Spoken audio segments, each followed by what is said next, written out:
আজকে আমার উচ্চ মাধ্যমিকের ইংলিশ পরীক্ষায় যে ইংলিশ পরীক্ষা তোমাদের দেখাচ্ছে, যে ইংলিশ পড়ছি। আজকে ইংলিশ পরীক্ষা উচ্চ মাধ্যমিকে। সারাদিন কী করলাম, কোথায় কী পরীক্ষা পড়লো, সমস্ত কিছু তোমাদের জানাবো ব্লগের মাধ্যমে। একটু পরীক্ষার কথা ভাবতে ভাবতে বিরাজটা করে তারপরে আবার কলে গিয়ে হাতে মুখে জল দিয়ে চোখ মুখটা দিয়ে আমি আর আমার এই বন্ধুটা দুজন মিলে এখন যাব পরীক্ষা দিতে। এসে পৌঁছালাম। এই যে দেখতে পাচ্ছ, এই স্কুলে পরীক্ষা। আমরা অবশ্যই পরীক্ষা এই যে পরীক্ষা দিয়ে বেরোলাম। ইংলিশ পরীক্ষা ছিল, মোটামুটি ভালোই পরীক্ষা হলো আমাদের।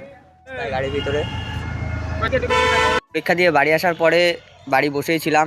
তারপরে একটা ভাই আসলো, ভাই এসে বললো কি যে মাঠে নাকি আমার নতুন করে ক্রিকেট খেলার পিচ কাটা হচ্ছে।